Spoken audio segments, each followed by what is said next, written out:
Okay, you're a real estate agent. Real estate agents need leads in order to grow their businesses, in order to make money. I'm gonna give you the top 5 lead generation tactics that I like, and I'm probably gonna give you one that you should never do.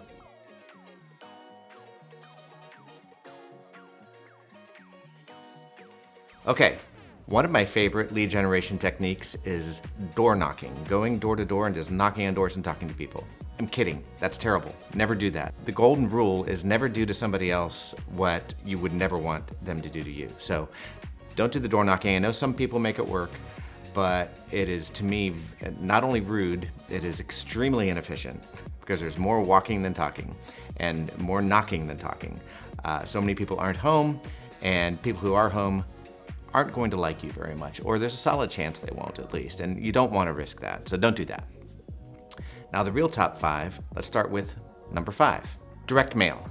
I like this one because it's a little counter to what everybody else is doing. A lot of people have said, get out of direct mail, don't do direct mail, it's so, everything's electronic now, nobody reads their mail anymore. And if that's the case, that's kind of a good thing. If everybody else is going online, you go offline, and you'll be the only one there, and so you'll get more attention that way. We use a company, I'm going to tell you exactly who we use, called CoreFact. CoreFact is very, very good at getting things out inexpensively and with some sort of unique little twists, like how many, what are the homes that have sold recently in your neighborhood. So it's basically tagged to that location of that home. So everybody gets a different postcard, they're not all the same. Direct mail is pretty good. Now, CoreFact has a QR code on their postcards that say, if you want to know your home's value, scan this. And so when they scan it, they get an estimate of their home's value, and you get a note saying that this person wanted to know their home's value. They possibly are a lead that you should follow up on. So that's direct mail. That's how I would do it if I were you. Number 4, social media. The thing about social media is it's always kind of changing. I, for one, am not on TikTok, and I never intend to be. You will never find me on TikTok. But I am on Facebook, I'm on Instagram, I am on LinkedIn, and these can be pretty effective. So the point of that is that there are lots of different choices in social media, and you probably shouldn't try to be good at all of them. Try to just master Facebook or master LinkedIn or Instagram. Pick one and be really, really, really good at it. Now the key in any social media, so-called marketing or lead generation, is to remember this phrase. It is better to be interested than it is to be interesting. So yes, you have to post things. Yes, those things should be interesting. And no, those things shouldn't all be about real estate. As a matter of fact, 2/3 of the things you post should not be about real estate. But the more important thing is to engage with other people's postings, engage with what is going on in other people's lives. It's far more important than you coming across as the most interesting man in the world. Yeah, one thing you need to remember, everything that you put on Facebook, and this is not just business posts, this is your personal posts, is that it all goes, especially if you're in an industry like real estate, it all goes to be part of your personal brand. So be sure that you're not posting anything controversial that's gonna make half the people who read it hate you. My 3rd most favorite lead generation tactic for real estate agents is cold calling. Don't freak out, it's not that hard. You have to call specific people, and I'm gonna tell you who you should call. So what we do, we have a service called Land Voice that tells us every day listings on MLS did not sell. Like every day there's another one that expires, another 10 that expired, another 20, whatever it is. And what do you say to these people? You call them, you tell them, hey, I'm in real estate. I know that you're probably getting this call a lot today because your home expired on MLS, but I wanted to know if you're thinking of hiring another agent to actually do the job of selling your home. That is a touchy thing because the last agent that they hired just failed to sell their home. And so they may have a fairly negative sense of what a real estate agent does and doesn't do and what they're worth. So that's sometimes a difficult call. An easier one is calling people who are for sale by owner. The same service, Land Voice, which I highly recommend, will tell you every day when there's a new home that's on the market that the owner is trying to sell without a real estate agent. Let me just take a break here and say this. There are 12,000 real estate agents in the Triangle, and you're one of them. And you'd be shocked at how few people actually do this kind of work. So if you think that 12,000 people are calling them, they're not. There are probably gonna be 10 people who are actually doing this kind of work. So don't be afraid of that. But for sale by owner, the good thing about them is you don't have to worry about the do not call list because they are clearly trying to sell their home. They're posting their phone number for people to call them about selling their home. So what we do, we offer actually kind of a service to people who are trying to sell their homes without an agent. We have a booklet that I have right here.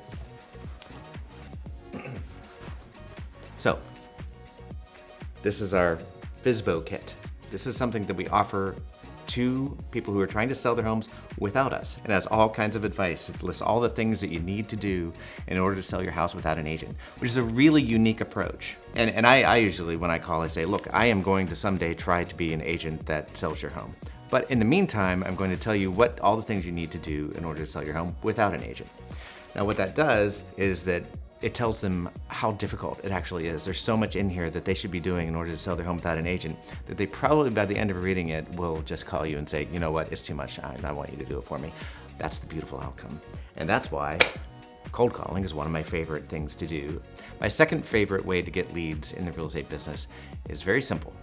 Just buy them. There are many, many, many services you can use that will sell you leads. So people who want to see homes, they've looked on a website, let's say it's Zillow, and they say, I want to see a home on 123 Main Street.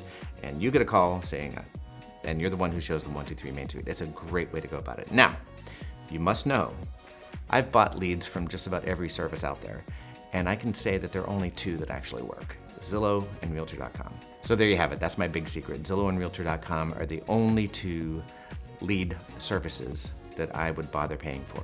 And they're both pretty expensive, but very, very, very worth it. If you ask me, it's always paid off. And not only does it pay off by giving you a lead that you can close into a sale that then buys again from you 5 years after that, buys again from you 5 years after that, and as you sell their home to, refers you to other people. So just adding more people into your sphere, adding more people into your database.